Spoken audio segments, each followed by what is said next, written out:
been in this class, you know that we are covering the history of the church, and coming this morning now to the end, really, of what I've called ancient Christianity, which would be the segment beginning at roughly the year 0 up to the year 500. So I want to just essentially pick up some loose ends this morning, and then we'll be moving on next week to the next 500-year slice, which won't take us nearly as long. I'm calling that medieval Christianity.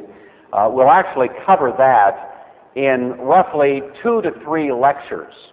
This, by the way, if you're counting, is our 13th lecture in church history. So by about 3 weeks from now, we'll be actually at the year 1000, and of course church history is about 2,000 years long, and if this series goes 30 lectures, which is what I'm envisioning, then I think we're about halfway there. So even though we've taken a little more time than you might have expected in this early segment, that has been intentional, and I actually think we're pretty well on track here. The subjects I'd like to look at this morning, there's actually 2 of them. They are related, and yet they, at least to say them, probably don't sound related right off the bat. But one of them is I'd just like to tidy up now in a final concluding remark or two, the relationship between what I'll just call broadly the church and the world. Of course, there's a radical change that occurs following Constantine. Constantine legitimizes the Christian faith. The hostility is gone. The arms are laid down. And if anything, we jump way over to the other side of the spectrum now. And so what was the relationship now between the church and the state? And so we're thinking here particularly of its relationship to Rome, but also the question of the relationship between the church and that which was beyond Rome, what's usually called the barbarians. And so that's the other side of it. The church and the world really has both components, Rome, but also that which is beyond Rome. So I'd like to just look briefly at that, give you some little update as to where we are in the process of the developing relationship there, as we will be launching into the medieval period then next week. The other subject I'd like to look at is one of the most interesting issues that really we can only introduce it now, but we're going to be coming back to it in many different settings as we press along. But it was really during this period of time that we have the beginnings of what's called the monastic movement, or the movement to the monasteries. And so I'd like to look at that. Just exactly why was it that it's during this period, really after Nicaea, and during and after Constantine, that you have quite a conspicuous move in the church toward the monastic way of life. And so that's interesting, and part of the reason it's so interesting is because, of course, as we press on, we're going to find some of the greatest players in church history were the product of the monastic life. St. Francis of Assisi, St. Bernard of Clairvaux, and on it goes. St. Thomas Aquinas, all of these people, even Martin Luther was a monk, before the Reformation got off the ground. And so we find that the monasteries played a huge role in forming the life of the church. And it's really during this period of time that phenomenon began. So I'd like to take a few minutes to look at that. So let's ask God's blessing on our time together, and we'll get underway. Father, we are grateful again for the privilege this hour that you've given us to gather around and to survey and reflect upon your work through history. We pray that our consideration now of this most interesting little chapter of the history of the church would serve to equip and educate us, your faithful servants, at our time in history. And we give you thanks for it now, asking these things in the name of Christ. Amen. All right. We looked, maybe 3 or 4 weeks ago at Constantine. So I'm not going to review his life, but just remind you that Constantine is, of course, the great watershed here in the political disposition of Rome toward the church. Constantine is the Christian emperor. Many people have had many different perspectives on Constantine. I tried to cover some of that when we looked at it a few weeks ago. And so I'm not going to review that, but just remind you that there's a huge shift that then occurs at this time. And the shift, I suppose, in some ways you would have to say was good, and yet at the same time brought with it an awful lot of peril. What happened here as a practical matter was that the church had on the one hand been a persecuted minority, and in a sense to embrace the Christian faith meant to put your life at risk. And so there was not much in the way of casual conversions. People didn't just do this for its social benefits. At that point, to convert to Christ was a huge risk. And people did a lot of soul searching typically before they took that plunge. All of that changes. So after Constantine, Christianity becomes the religion du jour. Now it's fashionable, and in fact it's in vogue, and so there's a whole different climate, and the relationship obviously changes a lot. And you might say that the state goes from one end of the spectrum to the other, from persecuting the church to, in a sense, sponsoring the church and giving all kinds of help. And sometimes it was help that may not have been all that helpful. It's not like that old joke, somebody knocks on your door, you open the door, they say, "Hello, I'm from the government, I'm here to help you." You go, "I don't know, I really want this help," That's kind of the way the church was dealing with the government of that day. We're here to help you. Constantine himself said that his conception of the church, of the relationship there, was that Constantine was the head of the church in its external affairs, while the bishops, and especially the Bishop of Rome, was the head of the church in its internal affairs. And he made that little distinction. But even that had some risks involved, as you can well imagine. After Constantine, his 3 sons take over, and they do not get along very well. It's unfortunate. They were all educated in Christian schools, and you would have thought, that they would have had a nice Christian relationship. They didn't. And they were at each other's throats, competing really over Rome, and for about 13 years, from 337, which was when Constantine died, up to the year 350, they are all vying for Rome. But nevertheless, the church is doing all right during this time. They each have a kind of slice of the Roman world. Finally, Constantine's son, Constantius, emerges victorious. He takes over as the sole emperor of Rome. Again, he's friendly to the church and is continuing to accommodate and help and sponsor church business. Then there's a little bit of a setback in the years 360 to 362 with a fellow by the name of Julian. Constantius had no heir to the throne. Julian was something like a nephew who came in. He had a Christian education, but as soon as he came to the throne, his sole purpose was to steer Rome back to paganism. This was very much like Mary Queen of Mary Tudor in England, who came to the throne and wanted to take England back to the Roman Catholic Church. She didn't last very long, but she tried very hard. She's known in history as Bloody Mary. We might almost call Julian Bloody Julian, because he was trying to, beat down the church and take the church, or take the Roman world back to paganism. He only ruled for 2 years, and he did not succeed, but it was a bit of a setback, kind of a bumpy moment there. From that point on, though, all of the emperors were really Christian, at least externally. Obviously, none of us know the state of their heart. We don't know, who of them, if any, were possessed of true and authentic faith. That's known only to God. But certainly in their external behaviors, while we'd never say any of them were perfect, they all were at least largely accommodating to the church and really helpful to the church in many ways, although some people would dispute whether this was really helpful help, as I was indicating earlier. Nevertheless, Rome herself was sinking, and in spite of the friendly disposition to Christianity in the church, I think it was just too late to salvage Rome. Augustine commented heavily on this, and others in writings that they published, that, the end was in sight. And indeed, Rome did finally collapse, imperial Rome, in the year 476. So we're in that little period of time. What happened during that time? There's good news and bad news in it. Let me just give you some of the good news, some of the good things. One thing that's clear, even a casual review of this period of time from about 325 to roughly 500, is that the general moral tone of the Roman world continued to be elevated.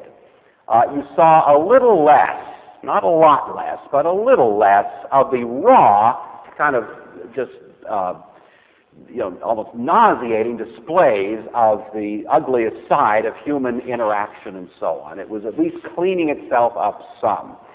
Certainly there were dramatic changes at specific points, such as the dignity of women was increasingly being recognized during this period. Laws were enacted which gave much greater legal status to a woman, which was virtually, there was no legal status whatsoever, really, under original imperial Rome, but that was changing dramatically during this period of time.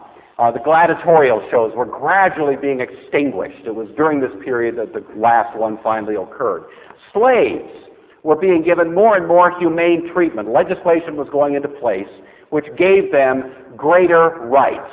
Now, I cannot say to you that during this period of time slavery was eradicated. That would not be the truth. It certainly was not. But what you do see is a gradual erosion of the view that slaves are simply beasts. And there is a gradual recognition that they deserve humane treatment and even have certain legal rights. And that in itself is remarkable. It's not perfect, obviously, but it certainly represents a trajectory that's heading in the right direction. Certainly Roman law generally became more reflective of a biblical political outlook. Many times people are surprised to hear that there is a political outlook in the Bible, but there is. There is legislation that is manifestly more Christian than other legislation. And what I'm saying to you is that the law was gradually beginning to reflect a more Christian political outlook. And so all of that, of course, accrued to the general benefit of society at large. However, having said all that, I have to report to you candidly there were some bad things happening during this period as well. And so it would be misleading not to at least mention these. And these are pretty big deals.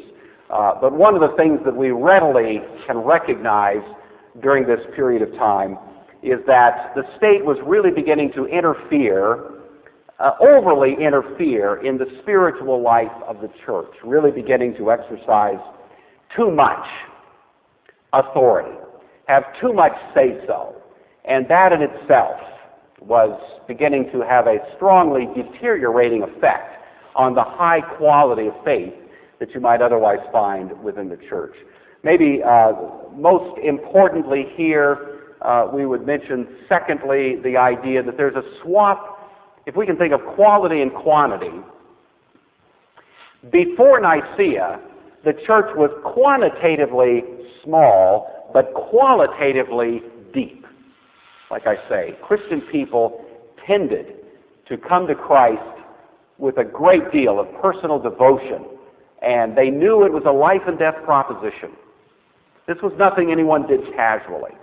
There was almost an expectation that a Christian who was a true Christian would die a martyr's death. It was only a matter of when.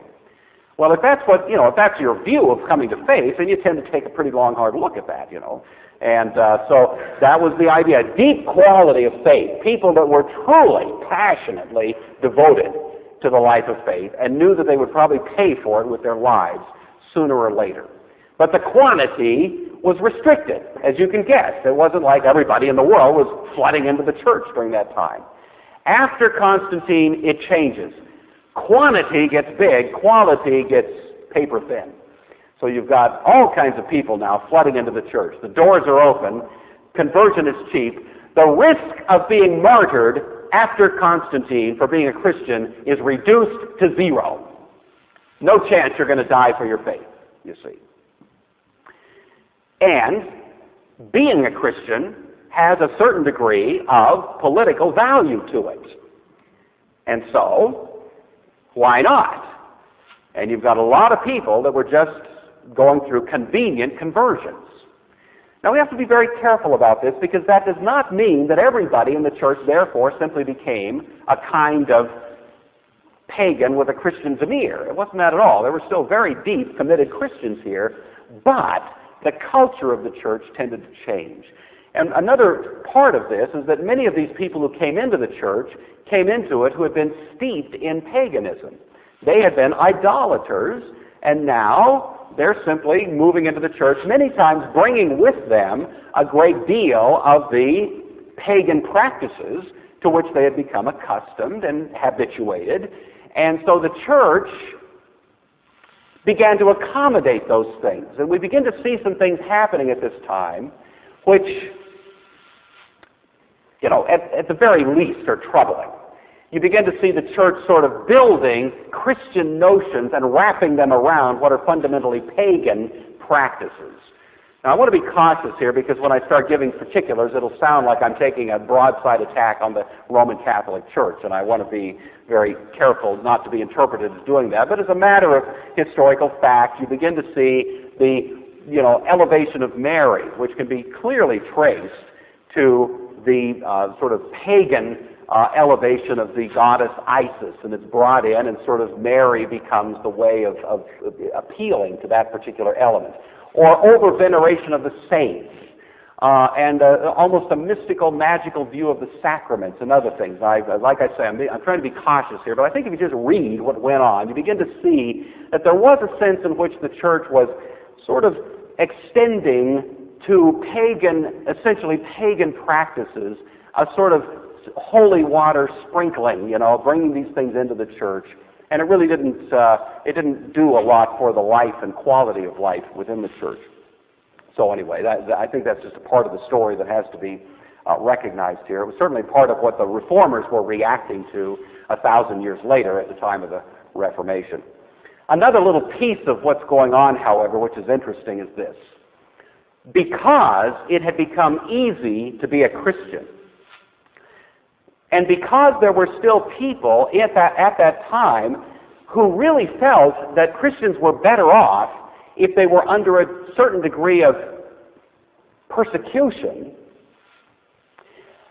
there was a movement during that time to say something like this. If the world is not going to martyr us, then there's a tendency to begin martyring ourselves. And so what you find at this point is that the very beginnings of the monastic movement in some ways represent a true, deep, spiritual impulse in the direction that Christianity should be expensive. Christianity should be tough.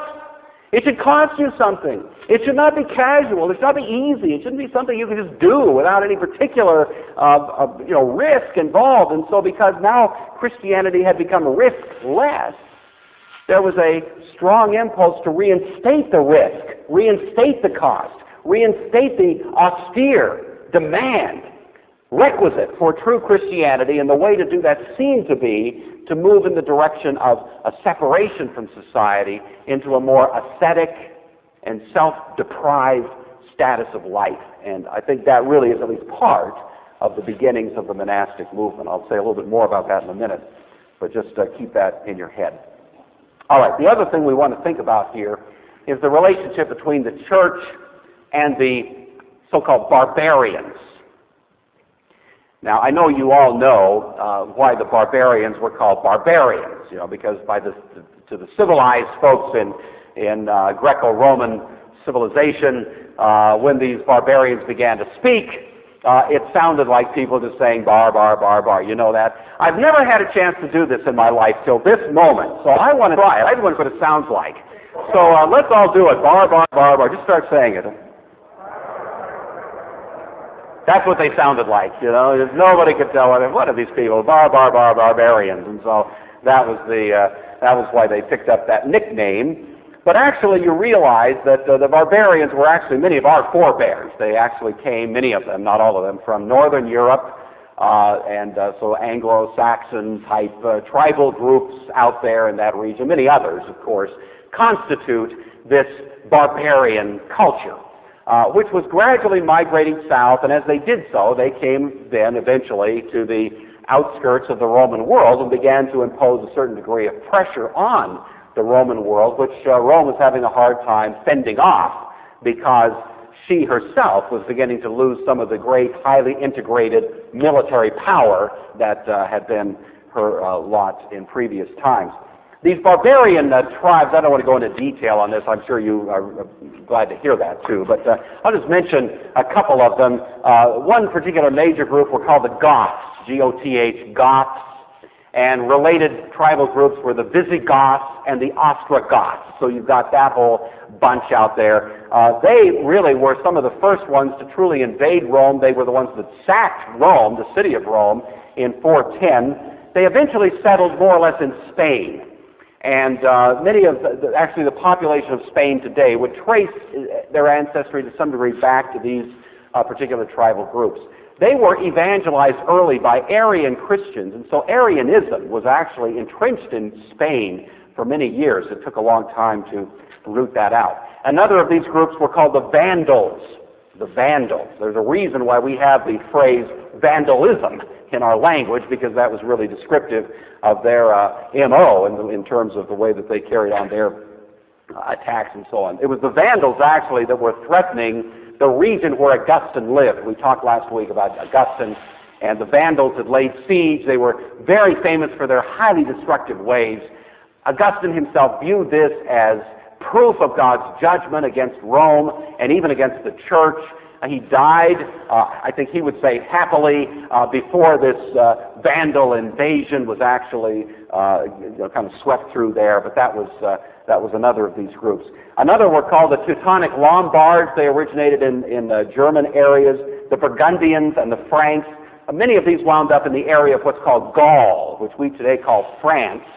And so again, you have their effect. The Mongol Huns, you've heard of Attila the Hun, comes in at this particular point as well. The thing I want you to be aware of is that the church looked at these barbarian, threatening tribal groups not simply as the enemy, but in a true Christian spirit looked at them as a mission field. And so many of the people who were, in many cases, monks or otherwise devoted to Christian ministry, took it upon themselves to go and penetrate those barbarian tribal groups with the gospel. It's been pointed out many times that probably the destruction that happened in the wake of the barbarian invasion was greatly mollified because of the Christian influence.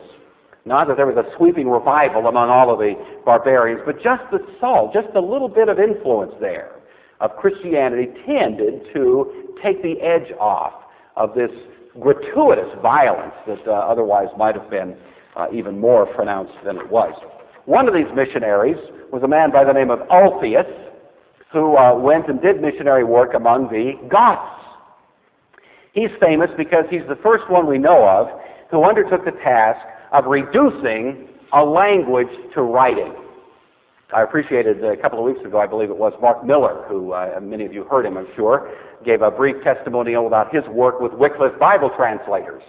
And that's a wonderful thing that Wycliffe does and that Mark does, and we should all be highly supportive of that. I just want you to realize that Christians have been doing this for a long, long time, you see. So Ulfius was doing the work of the Wycliffe Bible translators before Wycliffe even had lived, and it was viewed as a very important thing to help people become literate by taking an unwritten language, reducing it to writing. It's very laborious, very difficult work, and yet the principal motivation was so these people could read the scriptures in their own language.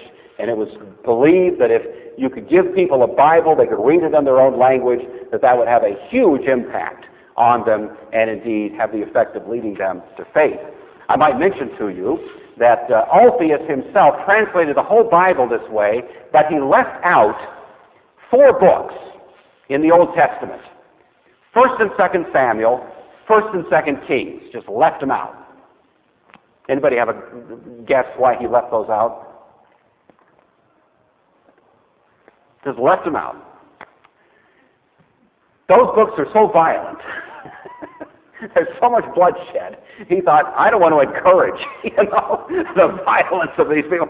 So he just left that stuff out of there. He didn't want them reading about David and all of his mighty men of valor, just, killing and all the bloodshed. I mean, it is pretty violent stuff, actually, if you read it. So anyway, Ulfius thought, I'm not going to encourage any of that. So his translation of the Bible was slightly extricated at that point, that he left out those. Another of these famous missionaries was a guy by the name of Martin of Tours, who became the patron saint of France, and he did most of his work in what was then called Gaul. I'm going to bypass really giving you much detail on his life. Another person you've certainly heard of, that I'll give you a quick sketch of his story because he really fits in at this point, was actually British. Britain had a Christian presence. It was a particular species of Christianity, the origins of which are quite mysterious, but it's called Celtic Christianity. It was distinguished in part because it did not connect itself, and in fact quite sharply distinguished itself from the Christianity of southern Europe that you find centered in Rome. So it would not be considered Catholic Christianity at that point. It went by the name Celtic. But nevertheless, it was there. We don't know how quite it got there. Maybe it was Christian Roman soldiers or merchants or others who may have planted the seed of Christianity there, but it was quite well established. And Britain, of course, was a Roman province. At least there was a Roman presence there protecting Britain. But with the rising, again, threat of the barbarians, the Roman soldiers withdrew. And so they left the population in Britain, and particularly these Celtic Christians, more or less completely exposed to the threat, the onslaught that was coming. And so pirates and other sorts of more or less destructive elements swept through Britain, destroyed a great deal of the Celtic Christian presence that was there, sold many people into slavery. And one 16-year-old fellow by the name of Patrick was indeed captured at that time. This would be about the year 405, when he was 16 years old, and he was captured by pirates and taken to Ireland and sold there as a slave.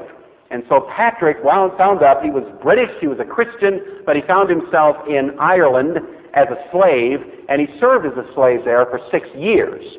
And then in a very risky strategy, he escaped from his slave status, got on board a ship, and sailed south. The ship had just happened to be going towards southern Italy, and he found himself finally in Rome. And Rome, he's converted to some degree to the Roman Catholic faith, but still hung on to a great deal of his Celtic upbringing. And so you've got this mix, really, in Patrick's experience. A few years later, he goes back to his homeland of Britain, finds that it's a terrible mess, but really does find some of his family, is reunited with them, and lives there for a while. And yet all through his life, he had this kind of inkling as a Christian to go back to Ireland, the land that had actually enslaved him, and to go there as a missionary.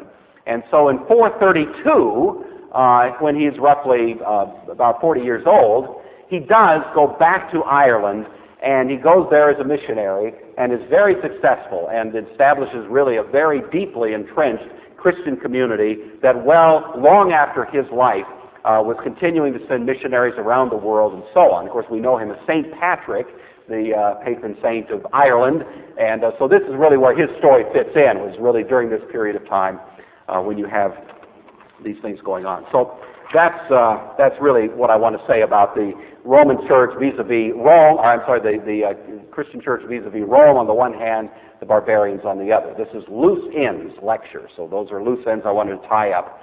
Now we're moving to another loose end, which is the whole movement to the monasteries, the monastic movement, and I'd like to spend a little bit of time considering that.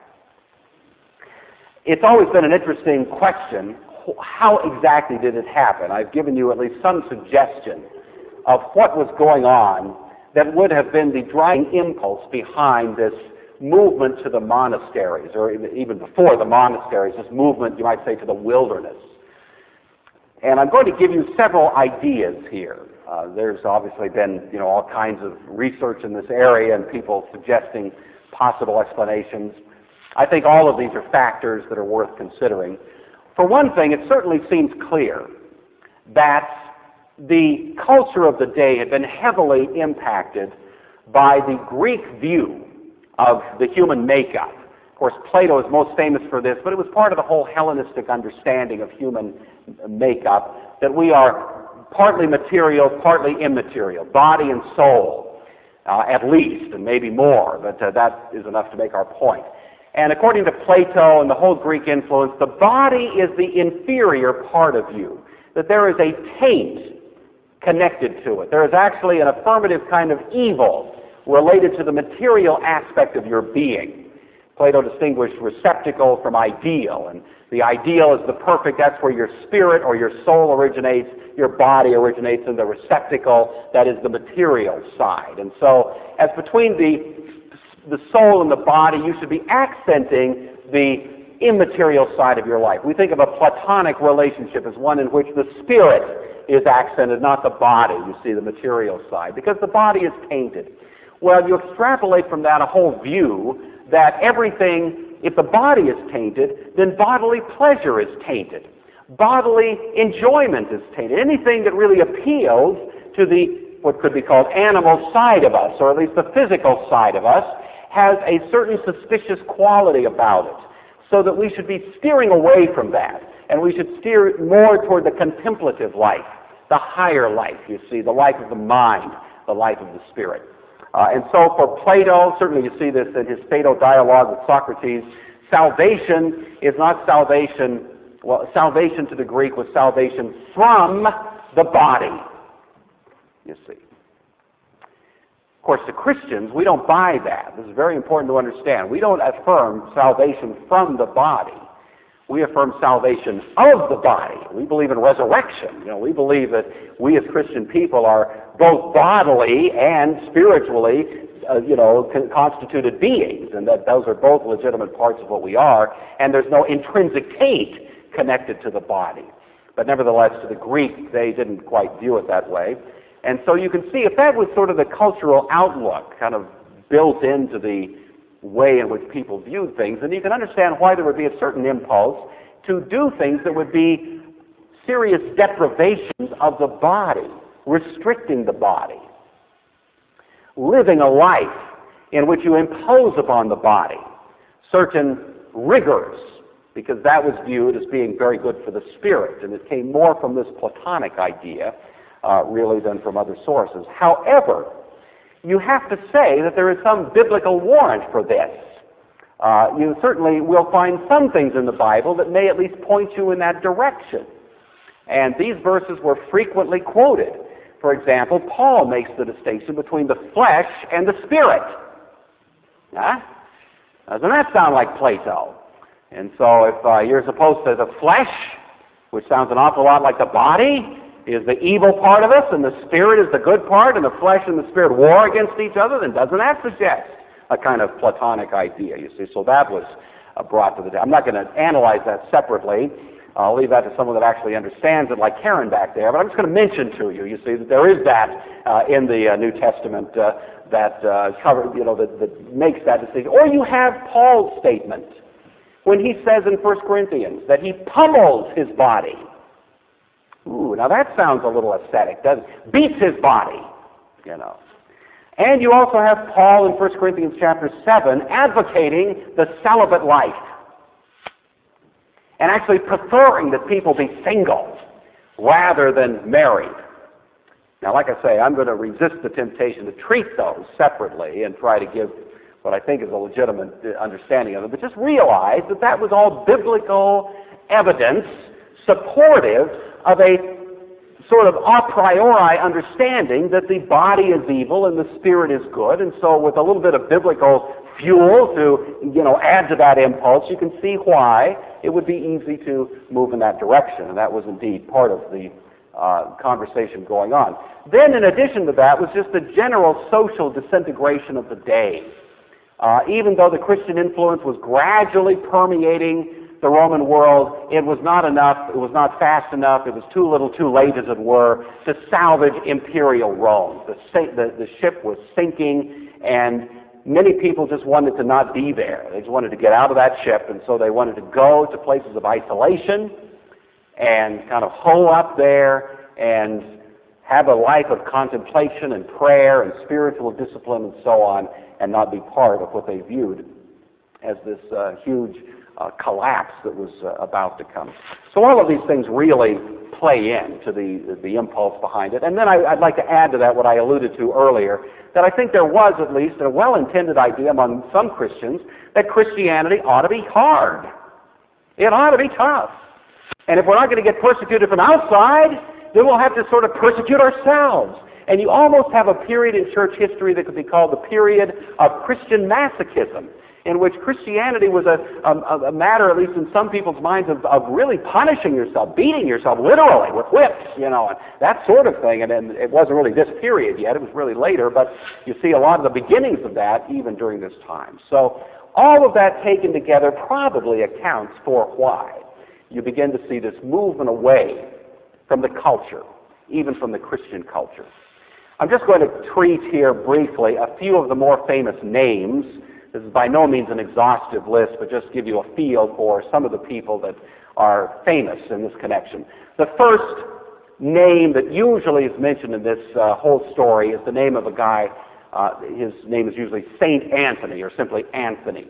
I mentioned him last week, by the way, in our survey, you recall our reading from Augustine. Augustine makes reference to Anthony and the conversion of Anthony when he heard the words of Scripture, "Go, sell all you have, give to the poor, come and follow me, you'll have treasure in heaven." And Anthony took that to heart. By the way, the same verse that St. Francis of Assisi took to heart, 500 years later, and believed that was especially addressed to him. Anthony was a person of some means through his family at a relatively young age. This will be before Nicaea. He actually took that to be the call of God on his life, and he retired to the wilderness in Egypt and lived there all his life in a secluded existence, very severe, very austere, true asceticism. His diet was basically bread with salt and water. He fasted twice a week, and he would fast for several times a year for a week at a time. He was an emaciated, gaunt fellow. It's hard to believe he survived, but he lived to be 106. So, maybe there's a lesson there. I don't know.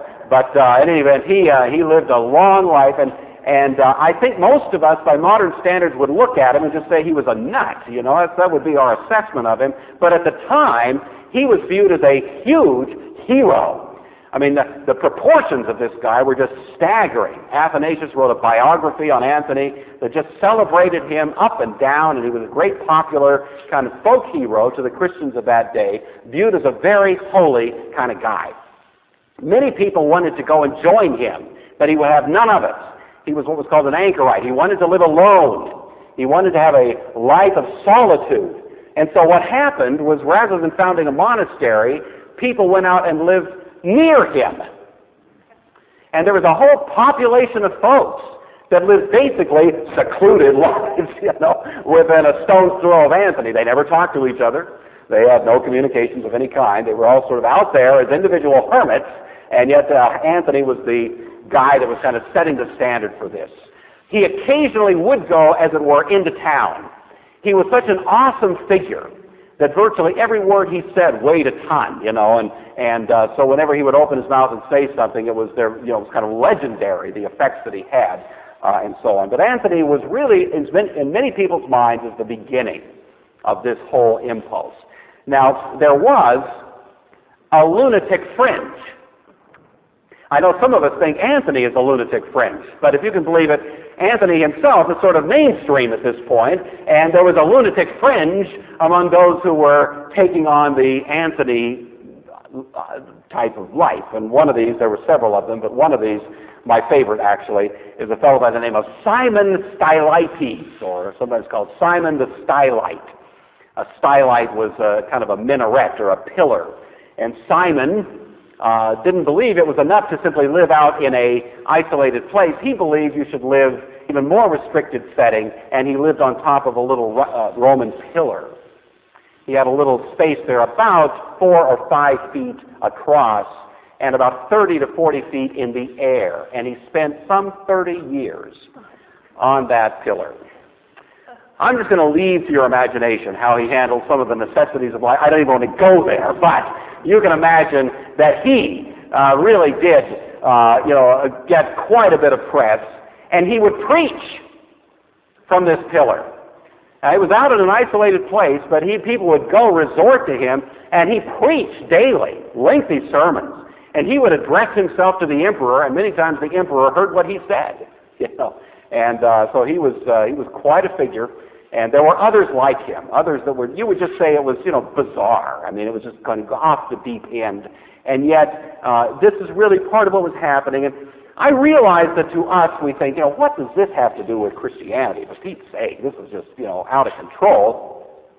And I tend to agree, but at the same time, I think we have to realize we look at all this with the benefit of another 1,500 years of church history at our disposal. In some ways, at this time in history, they were inventing the wheel. It wasn't altogether clear what the true life of virtue looked like. And so you can see where a lot of different things were being tried, and to us it may look a little strange and fuzzy around the edges, but nevertheless, let's at least give the folks a break that this was in many cases motivated by a deeply, deeply serious commitment to Christ and to the Christian faith and so on. And while hopefully we have some wisdom of the years that have helped us to maybe be more balanced in our approach, nevertheless, I'd like to at least recognize the better part of what may be there. A couple of other figures that come along here that are of interest. There's a man by the name of Pachomius. He is actually the founder of the first true monastery. He comes a little later. Up until this time, we've basically got people living in isolation. He's the first one that envisions a communal kind of life, what we call a cloistered community. And by the time he dies, he has some 7,000 people who have joined his, not only, he had several different monasteries here and there, and was something of an abbot among them. So he's the first one, if you want to tuck that away in your file cabinet of trivia, that's Pachomius. The isolated life tended to flourish more in the south and in the east. If you go to the west and to the north, the isolated life didn't work so well because the climate was simply a little too severe. I mean, you can imagine yourself going out into the, let's say, Cascade Mountains and wanting to live alone for the rest of your life. You'd have some real challenges there because of climate. And that was the kind of thing that they experienced in those days as well. So it was more common in the West to begin creating the monastic community, and this sort of thing took place. It was encouraged by Athanasius. It was encouraged even by Augustine. In fact, Augustine himself, for a certain period of his time, did live something of an ascetic kind of existence shortly after his conversion, kind of taking the model of Anthony and adopting it himself. We covered that to some degree last week. Probably the best, most famous figure that arises here is toward the end of our period. He's born in 480. Dies in 543, and his name is Benedict of Nursia. Benedict, otherwise known as Saint Benedict. He lived an isolated life, a very radically ascetic life for many years, but eventually, within the last maybe 15 to 20 years of his life, really came to believe that the community of Christian people gathering together for a life of common devotion to one another and to Christ was the more appropriate approach. And so Benedict founded at Monte Cassino a very famous monastery, which, though it was destroyed once or twice in history, it still remains there to this day, although it's been rebuilt. Benedict, of course, came up with what's called the Benedictine rule, and that is the rule that became the standard for the monkish life throughout all medieval Christianity, the Benedictine rule. Pope Gregory had been a Benedictine and really believed the Benedictine rule was right up there with the Bible itself. It was just a very wonderful rule, he thought, for life, and Benedict himself was famous in that regard. So throughout the Middle Ages, there's only one game in town, really, you might say, for the life of the monastery and the life of the monk, and that was the rule of St. Benedict. This changes at the end of about the year 1000, very roughly. You have some other the rules that come along and are accepted. St. Francis is one of them, and the Dominican order is another, and then, of course, after the Reformation, the Jesuits. So those would really be the four most important. The Benedictine, the Dominican, the Franciscan, and the Jesuit would be the four great orders, you might say, in Roman Catholic history. So the Benedictine was first, and Benedict himself is right at the tail end now of our period of time.